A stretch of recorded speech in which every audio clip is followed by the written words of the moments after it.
n'est pas resté seulement dans le lire, elle est passée dans le faire.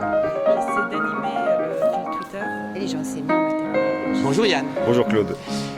Tu es un lecteur très assidu des publications de l'Association nationale des acteurs de l'école sur Educavox. Pourquoi ? Oui, parce qu'il y a là un dynamisme et puis une pluralité aussi. C'est ce que j'apprécie. Il y a différents points de vue qui s'expriment.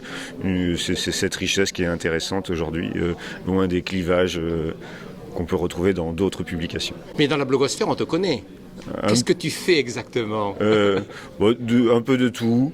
Tu es enseignant d'abord. Je suis d'abord enseignant en fait. Si je publie, c'est parce que j'enseigne. Si je n'avais pas enseigné, je n'aurais rien à publier en fait. En fait, moi j'ai commencé par publier des choses parce que je mettais humblement mes productions réalisées avec les élèves.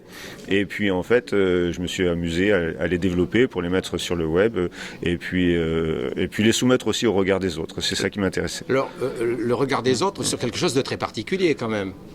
Sur l'enseignement du français, un enseignement recourant au numérique, voilà.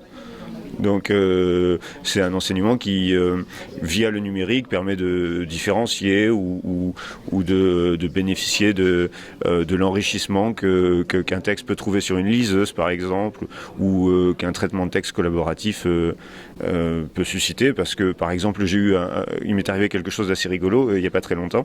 Avec les troisièmes, on fait des lectures analytiques, on travaille sur des textes, et on utilise un pad, on utilise Framapad. Et en fait, chaque élève a l'URL et chaque élève participe pour contribuer à la construction du cours. Et un élève était absent. Et on a continué. Et quelques minutes après, on a vu cet élève intervenir de chez lui, participer, répondre aux questions via le chat. Donc c'était assez rigolo. C'est ce genre d'usage du numérique qui m'intéresse. Oui. Alors pour un enseignant de français, le numérique c'est quand même un plus ? Ah oui, absolument, oui. Après, l'idée c'est de se demander comment on va pouvoir renouveler certaines pratiques, comme la lecture analytique justement, avec le numérique. Il y a des choses qui ne s'imposent pas comme ça et il faut chercher, tâtonner. Alors puisque tu tâtonnes, tu dois trouver aussi sur Educavox des idées, des originalités, des pédagogies nouvelles que tu utilises aussi. Ah oui, bien sûr. Mais c'est-à-dire qu'en fait, on n'invente pas soi-même. Enfin, je crois pas. On n'invente pas tout seul. C'est par la lecture des autres qu'on va chercher des idées. On les prend, on les digère, on les fait siennes. Cette culture du partage, elle est vraiment essentielle, hein, parce que se sentir seul, c'est... moi je me souviens, à un moment donné, j'ai pu me sentir seul avant l'avènement des blogs, avant l'avènement des réseaux sociaux, puis des blogs avant.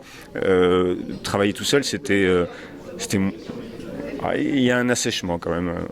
Donc on invite les élèves à travailler ensemble, à apprendre de leurs collègues, des pairs. C'est un petit peu la même chose pour les enseignants. Exactement. On n'a jamais autant appris, je crois, aujourd'hui. Oui. Et donc dans la société, apprendre de l'autre, c'est utile. Ah bah oui, ça veut dire que l'autre a quelque chose à vous dire, pourvu qu'il vous le dise plaisamment. Oui, bien sûr, oui. Du coup, on apprend énormément de l'autre. Bah oui, c'est ce qu'on appelle les multiples, l'intelligence collective, tout ça. Oui, c'est fondamental. Alors vous êtes aujourd'hui à Bordeaux pour les 20 ans de l'ANAE. Oui. Pourquoi vous êtes venu ?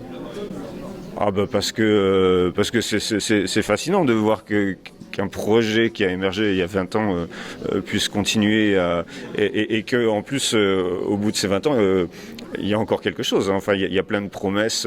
Il y a là un dynamisme, comme je disais tout à l'heure, qui est assez fascinant. J'aime bien cet enthousiasme.